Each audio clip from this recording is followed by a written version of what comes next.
বিসমিল্লাহির রহমানির রহিম। আপনারা এখানে সমবেত হয়েছেন আর আমাকে এখানে ইয়াজিদ ইবনে মুয়াবিয়ার প্রশংসা করে বক্তব্য দিতে হবে।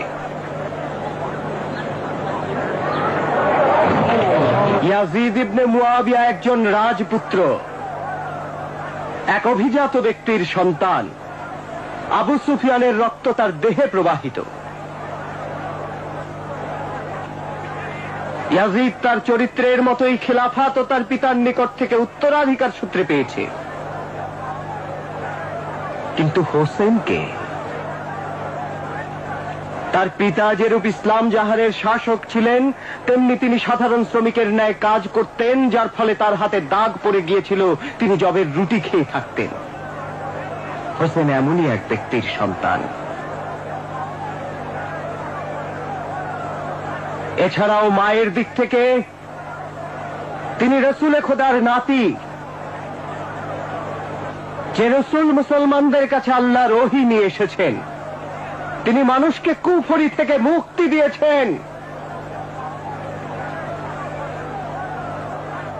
আপনারা আল্লাহর রসুলকে নিজ প্রাণের ন্যায় ভালোবাসতেন।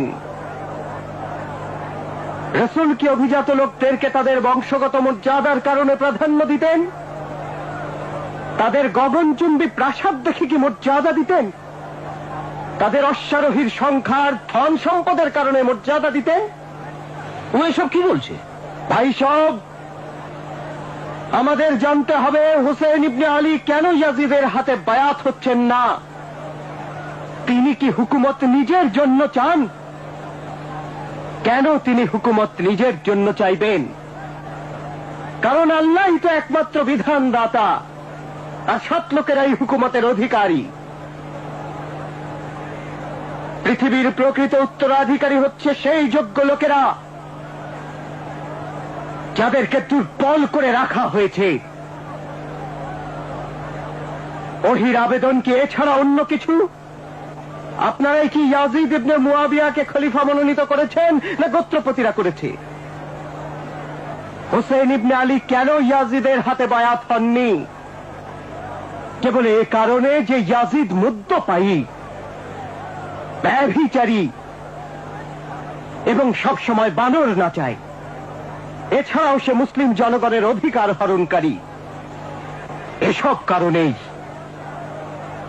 এসব কি বলছে খালেদ? বায়াত না হবার জন্য এসব কারণ কি যথেষ্ট নয়? তবে নাম করা বিশিষ্ট ব্যক্তিবর্গ আর গোত্রপতিদের অনেকেই ইয়াজিদের হাতে বায়াত হয়েছে।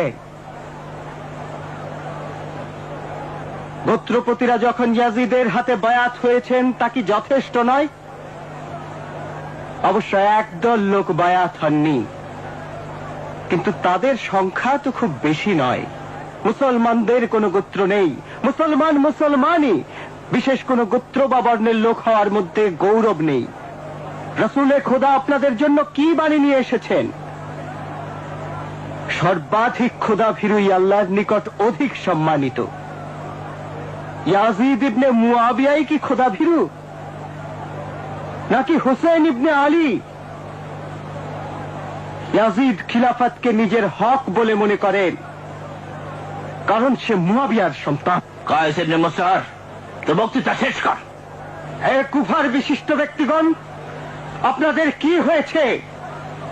ইয়াজিদের দালালদের ভয়ে ভীত হচ্ছেন? আপনাদের মনে কি খোদার ভয় নেই? ইয়াজিদ নিজেই একটা শয়তানের গোলাম। এই লোকটা পাগল হয়ে গেছে, ওকে এখান থেকে নিয়ে যাও। ওর কথা শেষ করতে দাও।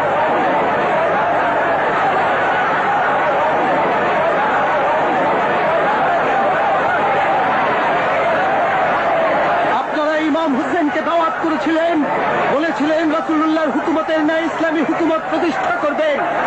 তাই আমাদের নেতা কুফায় আসছেন, কারণ আপনারা তাকে দাওয়াত করেছেন। তিনি কখনোই ইয়াজিদের নিকট বায়াত হননি এবং হবেনও না। আপনারা এই কাফের সন্তানদের ভয়ে ভীত হবেন না। ইয়াজিদের হুকুমতের ভিত্তি তলতারায়মান খুবই নড়বড়ে। হুসেন